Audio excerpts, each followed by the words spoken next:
Hey everybody, welcome back to Record-ology. Today we're going to be talking about fake stereo or electronically reprocessed stereo. This is something you need to know about when you're out there record collecting. So, in the beginning, actually not the beginning, but way back in recorded media history when we were, with 78s and shellac records, these were monaural recordings. They only had one channel, and that wasn't a problem. But come late 40s, 1948, and the vinyl record gains prominence as a format, Columbia format, as we've talked about before. And people are like, this is a great format. It has additional capabilities, including the ability to have high fidelity stereo recordings. So what do you do with your library of tens of thousands of mono recordings of artists, some of which didn't survive into the era of stereo recording, therefore couldn't be re-recorded? What do you do with those recordings in a market which is now focused on high fidelity stereo recordings? The equipment and the music was being sold as stereo, and stereo was a big deal. So what do you do with those old mono recordings? Well, you make stereo out of the mono recordings. How do you do that? So you'll see a lot of music that was recorded as mono being marketed as stereo. So they came out with this thing called electronically reprocessed stereo.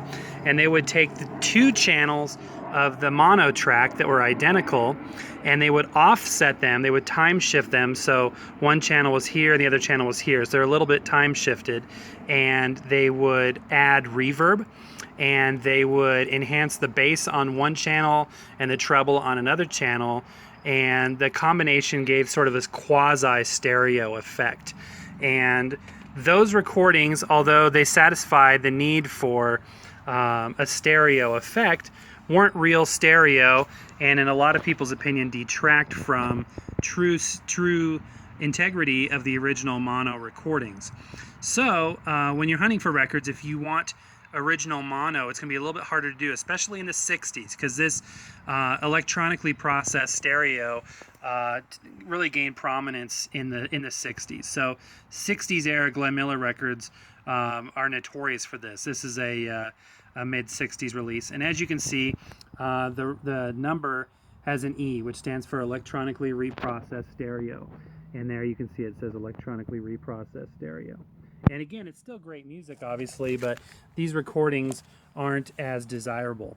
And you can see if you wanted the original mono, you would want LPM 3657, or 3657E was the electronic stereo version, which is what I have, and which are the ones that are most prominent and easy to find out there. 1966 RCA, there you go. So anyway, just a quick video to kind of show you that exists. A lot of people starting the record collecting hobby don't realize that was even a thing. A lot of records, like we've talked about in the past, go into great detail about their high fidelity technology, their recording technology to get in-depth. It's like kind of like the high definition and now 4K revolution when it comes to TVs and video. That was what was experienced in the 60s when it came to audio.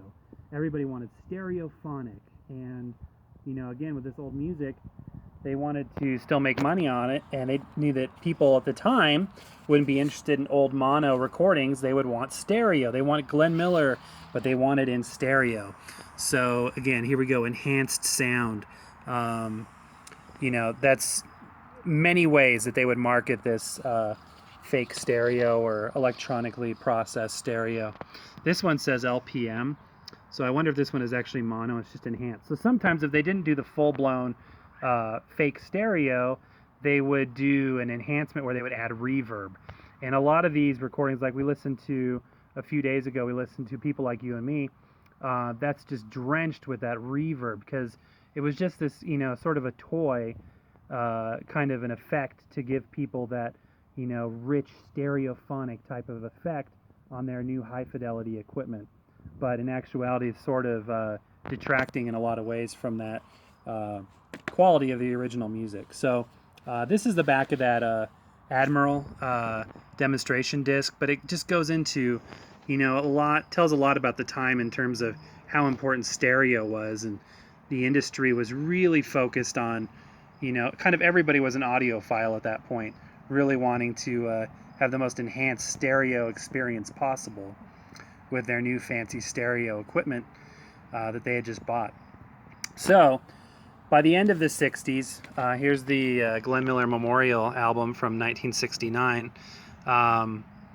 It started to normalize a little bit, so you were able to buy this music in its original mono format again more easily. I mean, you always were able to, but that kind of push to have the fake stereo and all of the, you know, bells and whistles and little tricks and things kind of faded away, went by the wayside, as people remembered the integrity of the original mono recordings are sometimes the best to have. So anyway, just a little bit on fake stereo there.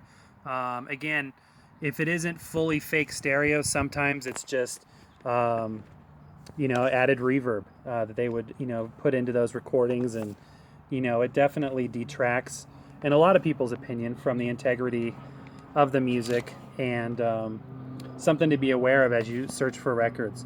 For instance, if there's two versions, if there's a version with a mono, and if there's a version with a stereo or enhanced sound, which would be the reverb added.